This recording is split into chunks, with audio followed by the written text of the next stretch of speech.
예, 안녕하세요. PBR 비즈니스 리뷰입니다. 오늘은 조금 어려운 이야기를 좀 해보려고 합니다. 예, 법에 대한 이야기인데, 뭐 기업과 관련 있고 비즈니스와 직접적으로 연관되는 이야기라서 가볍게 최대한 간단하게 논의를 좀 해보려고 합니다. 상법의 어떤 특정 조문이 몇 개가 좀 개정이 되면 이게 우리나라의 기업에 대해서 변화가 생기는 거는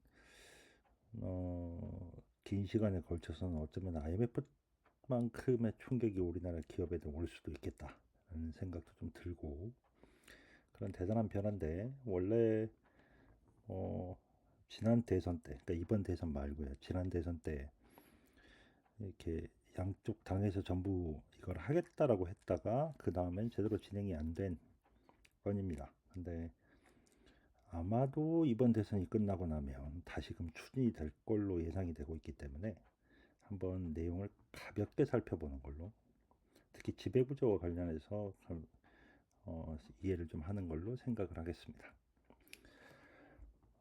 이 상법 개정안의 핵심이라고 하면 이 주주에 대해서 충실 의무를 갖게 한다. 누가 충실 의무를 갖게 하느냐? 원래 기업에는 뭐 경영자가 알아서 하는 거 아니냐라고 생각하시겠지만 주식회사라는 건 아주 큰 의사결정은 주주총회가 하고 어, 상당 부분의 운영과 관련된 구체적인 의사결정 권한을 가지고 있는 건 이사회라는 곳입니다. 주주총회는 이사회에 들어갈 이사라는 사람을 선발할 권한이 있는 거고 그 주주총회에서 선발된 이사들은 마치 우리나라가 이제 대통령을 국민들이 투표로 뽑는 것처럼 일단 뽑히고 나면 이사들 나름의 원칙을 가지고 자기의 최선의 판단을 가지고 이제 기업의 여러 경영을 운영해 나가는 거죠. 그리고 이 이사회에서 가장 이제 대표가 되는 사람을 대표이사라고 부르는 거고, 이 대표이사가 보통은 예, 기업체의 경영진의 사장이 됩니다. 이게 그러니까 주주총회, 이사회, 그리고 경영진이라는 세 종류의 지배구조가 있는 거고 지배구조 하에서 서로가 서로에게 위임과 권한 견제를 하는 구조로 되어 있습니다. 그런데 지금까지 상법에서는 이사회에 대해서 회사에 대해서 최선의 충실의 의무를 갖는다라고 표시를 했었는데 이거를 주주 전체에 대한 충실함을 갖는다라고 하는 걸로 바꾸는 걸로 상법 개정안이 지난 25년도 3월에 통과가 됐었고 이거를 한대행 체제에서 거부를 했죠. 그리고 나라 경제에 부정적이다라고 이야기를 했었고 그리고 이번에 지금 대선 기간 동안에 뭐 이재명 대표 후보나 이준석 후보가 상법 개정안에 주주 충실음을 도입하겠다라고 얘기를 했고 김문수 후보 역시 기업 지배구조 선진화를 내걸었습니다. 이제 상법 개정과는 다르지만 비슷한 효과를 가지게끔 자본시장법을 개정하겠다. 뭐 이제 이런 이야기를 했죠. 어느 사람이 대통령이 되든지 간에 상법 개정은 특히 주주의 충실함을 갖게끔 이사회가 운영되어야 된다라고 하는 원칙은 아마도 반영이 될 걸로 보입니다. 이게 국회에서 이렇게 진행이 되는 동안 기업들은 반대를 합니다. 뭐 조선일보, 중앙일보 그리고 이제 대기업들이 돈을 지분을 투입해서 만든 신문사, 경제신문사인 한경, 한국경제신문 이런 데들 같은 경우는 뭐 기업들이 반대한다, 주가 떨어졌으면 소송 당하라는 말이냐, 뭐 재계 반발하네, 뭐 경제가 기업 경영 위축이 우려된다, 뭐 이런 이야기들을 제목에다 걸어놓고 있죠. 이 상법 개정안에 내용이 여러 개가 있습니다. 뭐 그러니까 주주 충실 의무만 있는 게 아니고 뭐 전자주주총회라든가 뭐 여러 굉장히 좀 많은 여러 항목들이 있는데 나머지 것들은 상대적으로 좀 마이너한 부분이고 가장 임팩트가 있는 거는 이 조항입니다. 상법 제382조의 3 이사는 회사를 위해 의무를 충실하게 수행해야 한다. 그런데 이 상법 개정안이 어떻게 바뀌려고 하냐면 회사 및 주주를 위해 직무를 충실하게 수행해야 한다. 즉 주주를 추가하고요. 그리고 이사는 총 주주의 이익을 보호하고 전체 주주의 이익을 공평하게 대우해야 한다는 조항이 신설될 걸로 예상이 됩니다. 이 말인즉슨 회사를 위해 이사회가 그리고 그 이사회 멤버인 이사가 의사결정을 하는데 그게 전체 주주의 이익을 위해선 충실하지 않을 수도 있다는 뜻이고, 특히 특정 주주를 위해서만 의사결정이 이루어져서 나머지 주주들이 손해를 보는 상황도 생겼기 때문에 이런 조항이 생겼겠죠. 그래서 이제 그게 어떤 맥락이냐, 뭐 회사에서 의사결정을 하면 주주들 다 좋은 거 아니야 라고 생각하실 텐데 그게 꼭 그렇게 올라가지가 않습니다. 이제 그 내용들을 조금씩 더 살펴보죠. 아까 말씀드린 것처럼 회사는 주주총회, 이사회, 그리고 최고 경영자라는 이 주주총회가 이사회 멤버들을 선발하고, 이사회는 독립적인 권한을 가지면서 최고 경영자를 선발할 수 있는 권한이 있습니다. 그리고 회사의 주요 구체적인 의사결정들에 대해서 풀어나갈 수 있는 권한도 있죠. 원래 이들의 목표는 기업 경영의 수익을 최대화하고 기업 가치를 극대화하는 겁니다. 뭐 당연한 얘기죠. 그런데 그렇게 하지 않아왔다라는 게 문제인 거죠, 이사들이. 이게 이제 어떤 문제가 있다라고 얘기가 많이 나오냐면 이제 이런 항목들입니다. 물적 분할이라는 걸 해가지고 중복산장을 해서 소액 주주, 그러니까 대주주가 아닌 나머지 주주들의 이익을 침해하는 사례가 반복돼 왔다. 이거를 손해배상만으로 책임 추궁하기가 쉽지 않더라. 그리고 회사 이익이 전체 주주의 이익이 아니고 지배주주의 이익이 되는 경우가 많아서 지배주주를 견제할 방법이 없더라. 우리나라에서 보통 지배주주를 부르는 이름이 대기업에서는 총수죠. 총수의 말을 이사회에 있는 멤버들이 거역할 수 있느냐? 그거 쉽지 않습니다. 그러면 회사 전체 주주를 위해서 의사결정을 하는 게 아니라 총수를 위해서 의사결정하는 경우들이 매우 많았던 거죠. 그래서 이거를 법적으로 강제화시키려고 하는 게 상법 개정인 겁니다. 물론 이제 반대하는 논리 쪽에선 모든 주주의 이익을 비례해서 보호한다는 게 말이 되냐? 그 다음에 주주의 이익과 회사 이익이 일치하지 않을 때 어떻게 할 거냐? 그 다음에 소수주가 다수주의 의사를 존중하는 다수결 원칙하고 충돌한다. 뭐 이제 이런 이야기들도 있고 합니다만, 이게 어느 쪽이 맞을지. 근데 현재까지의 자본시장, 즉 주주들을 중심으로 하고 있는 시장에서는 상법 개정이 맞다라고 얘기하고 있고, 대기업들, 특히 총수가 있는 대기업들에서는 이거에 대해서 매우 반대하고 있는 입장이죠. 본질은 이겁니다. 이사회가 회사의 성장과 주주 전체 이익을 위해서 의사결정을 하면 사실 문제될 게 없겠죠. 그런데 지금까지 대주주만을 위한 의사결정이 너무 많다라는 게, 그리고 그게 반복되어 왔다는 게 문제인 겁니다.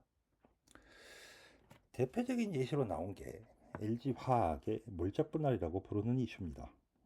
LG화학은 이제 회사를 쪼개는 방법이 두 가지가 있어요. 인적 분할이라는 게 있고 물적 분할이라는 게 있습니다. 인적 분할은 아주 간단하게 생각하면 회사의 사업부가 화학 사업부와 우리가 지금 LG 엔솔이라고 알고 있는 배터리 사업부가 있죠. 이거를 쪼개는데 기존의 주주가 만약에 10%의 주식을 들고 있었다면 회사를 쪼개면서 이 사람은 기존에 남아있는 LG화학에 대해서도 10% 지분을 인정해주고 LG 엔솔에 대해서도 10% 주분을 인정해주면 주주는 손해보는 게 없습니다. 원래 1 더하기 1이었던 게 2로 돼 있던 거를 그냥 1로 쪼갠 것 뿐이니까요. 주주 입장에서 신경 쓸 게 없죠. 그냥 회사가 쪼개졌구나. 근데 내 가지고 있는 지분의 전체 가치는 동일하다 라고 볼 수 있는 거죠. 그런데 물적 분할이라고 하는 건 어떻게 하는 거냐면 이 회사를 쪼개는데 주주들한테 주식을 주는 게 아니고 모 회사인 LG화학이 LG엔솔이라는 회사의 지분을 100% 갖는 구조를 쪼갠 걸 물적 분할이라고 합니다. 원래는 LG화학의 사업부였던 엔솔을 분리하면서 이 주식의 100%를 LG화학이 들고 주주는 LG화학의 주주인 거죠. LG엔솔의 주주가 아니고. 아니 이렇게 돼도 내가 LG화학을 들고 있으면 어차피 LG화학 엔솔이 돈 벌면 LG화학에 들어올 것이고 그 LG화학의 주식이 올라가지 않겠냐라고 생각할 수 있는데 그건 어디까지나 LG엔솔이 외부의 새로운 투자자를 받지 않았을 때는 그 얘기가 성립합니다. 그런데 만약에 외부의 새로운 투자자가 나타나가지고 가령 지금처럼 LG엔솔이 주식시장에 별도로 상장돼 있다면 LG엔솔이 버는 돈에 대한 첫 번째 권리가 LG화학의 기존 주주들한테 있을까요? 아니면 LG엔솔의 주식을 직접 들고 있는 새로운 투자자한테 있을까요? LG화학의 주주들의 입장에서 보면 원래는 엔솔이 화학의 일부였기 때문에 자기의 직접적인 권리, 즉 배터리 사업이 성장하면 자기도 이익을 볼 수 있을 거라고 생각을 했던 건데 엔솔이 독립하면서 상장까지 따로 했기 때문에 새롭게 들어온 주주들하고 기존의 LG화학 주주들하고 이익이 충돌하는 일이 생깁니다. 이렇게 되면 LG 엔솔의 주주들이 우선권을 갖게 되는 게 당연한 거죠. 기존 LG화학 주주 입장에선 가만히 있었더니 갑자기 회사가 둘러 쪼개지더니 저 회사가 갑자기 상장을 따로 해. 그리고 주주가 새로 나타났어. 원래는 다 100%내 거였는데 갑자기 어느 순간에 보니까 다른 사람이 저 회사의 지분을 갖고 있네. 이익이 발생하면 누가 가져? 이제 이런 갈등이 생길 여지가 매우 커지는 겁니다. 이런 식의 분할을 물적 분할이라고 불러요. 이 물적 분할은 기존 주주들을 특히 누구에게 불리하냐면 배당금 같은 거나 주식 가격이 올라가지 않으면 이익을 볼 수 없는 지배권이라는 걸 갖고 있는 대주주가 아닌 소주액 주주들은 배당금을 받거나 주가가 올라가는 것만으로 이득을 보는 거잖아요. 경영을 참여할 권리가 없으니까. 근데 대주주들은 경영에 참여할 수 있는 권리가 있잖아요. 그러니까 대주주들은 자기가 별로 손해보는 게 없습니다. 이렇게 한다고 해도. 어차피 엔솔의 대부분의 주식은 화학에 들고 있고 화학의 대부분의 운영 권한이나 엔솔에 대한 운영 권한을 다 대주주가 쥐고 있거든요. 그러니까 자기 입장에서는 회사가 둘이 했거나 하나 했거나 상관이 없는 거죠. 근데 소액 주주 입장에선 원래는 나도 저기에 10%를 차지할 수 있는 권리가 있었는데 내 권리가 약해진 겁니다. 특히 중복 이렇게 외부로 상장하게 돼서 새로운 투자자가 나타나면 10%의 권리가 아니라 그보다 더 약한 권리를 받아야 될 가능성도 충분히 생기죠. 그래서 이런 식의 물적 분할이 되게 되면 대부분의 회사에서 주가가 쭉쭉 빠집니다. 보시면 NHN, 포스코, CNM, CJ ENM, SK케미칼, 만도, LG화학 이 많은 업체들이 전부 물적 분할을 시도를 했었고 이렇게 물적 분할을 시도를 하면 그날 발표가 나면 주가가 이렇게 빠지는 겁니다.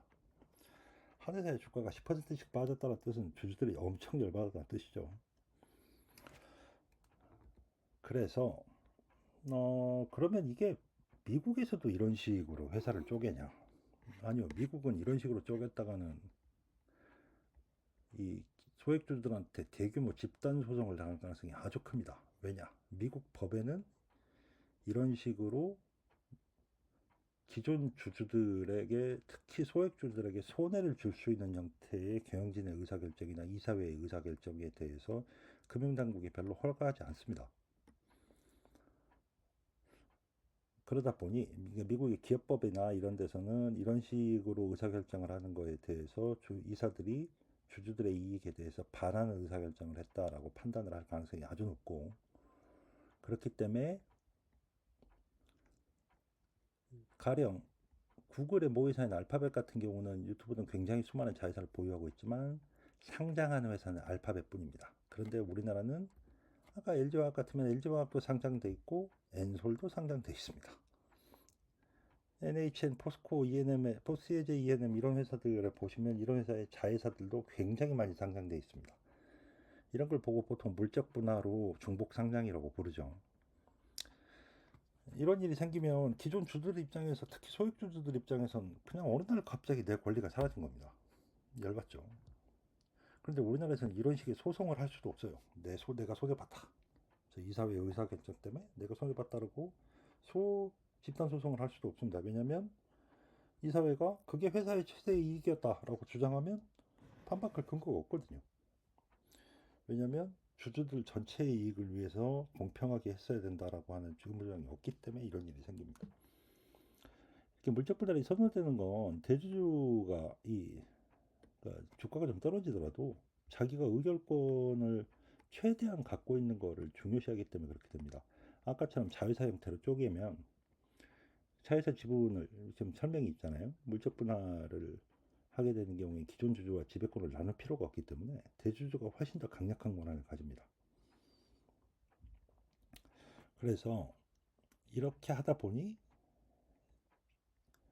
기업의 분할 사업에 대한 접근권, 관리권, 처분권을 기배주주에게 박탈당하는 손해를 의미한다라고 이제 교수님들이 설명하시는 분들도 계시죠.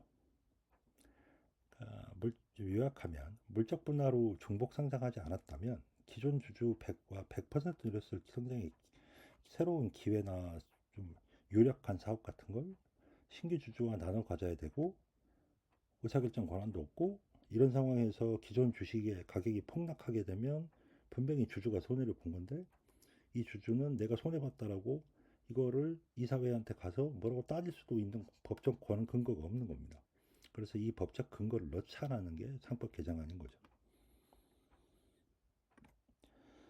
이게 중복 상장, 즉 이미 상장돼 있는 회사가 자사의 사업부의 일부를 쪼개서 그거를 다시 마치 독립된 회사인 것처럼 만든 다음에 상장을 하는 이런 케이스를 중복 상장이라고 부릅니다.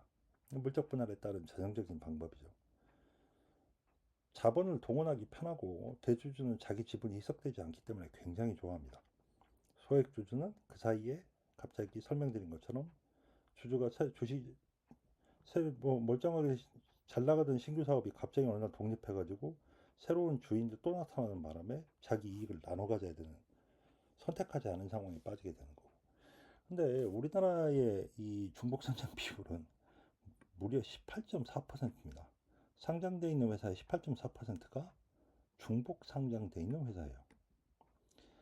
미국 같으면 0.35%밖에 중복 상장 비율이 나오지 않습니다. 이 0.35% 사실은 버크셔 하사웨이라는 기업들에게, 상장사들에게 투자하는 회사가 지분을 갖고 있는 것 때문에 0.35가 나오는 거지, 실질적으로 우리나라처럼 지배주주가 권한을 강화하기 위한 형태로 중복 상장을 한 케이스는 미국은 없습니다. 왜냐하면 그렇게 했다간 소송당하거든요.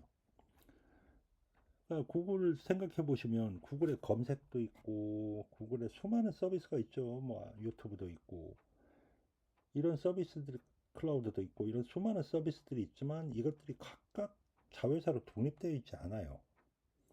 그리고 독립되어 있다고 하더라도 이 회사들은 상장되어 있지 않습니다. 왜냐하면 기존 알파벳, 그러니까 구글의 모회사죠. 알파벳의 주주들의, 소액 주주들의 권한을 해칠 수 있기 때문에 그렇습니다. 근데 우리나라는 굉장히 중복 상장을 아주 많이 하는 나라입니다.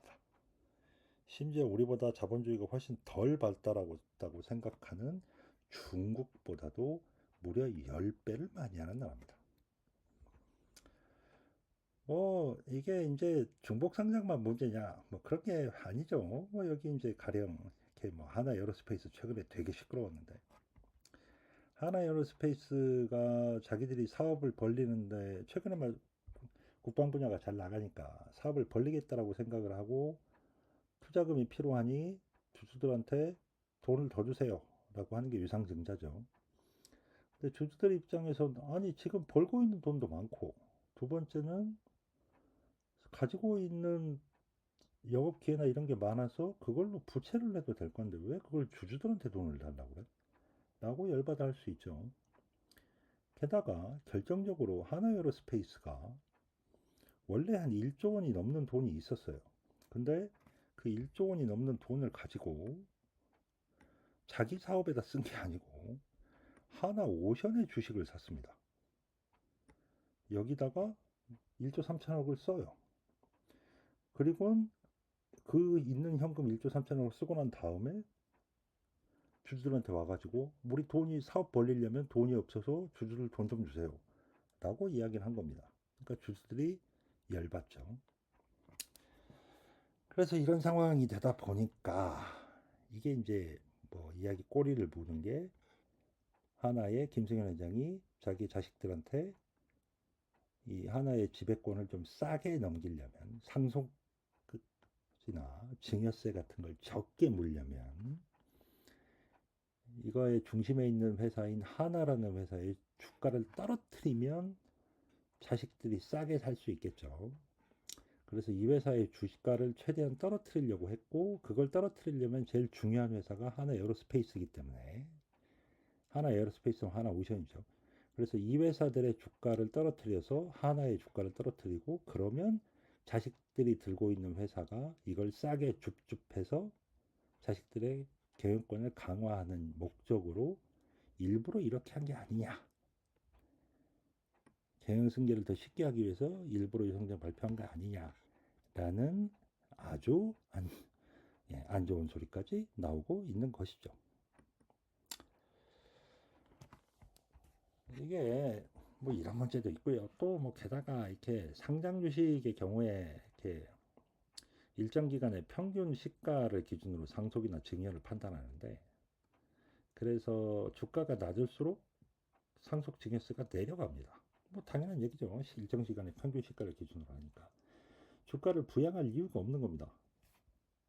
회사 입장에서 회사가 아니라 총수 입장에서 왜냐 자식한테 물려주려면 세금 조금이라도 적게 내고 싶잖아요. 그러니까 주주들이 손해를 보건 말건 주가를 최대한 낮게 운영하는 겁니다. 주가를 낮게 운영하는 방법이 뭐예요? 뭐 빚 많이 내고 그 다음에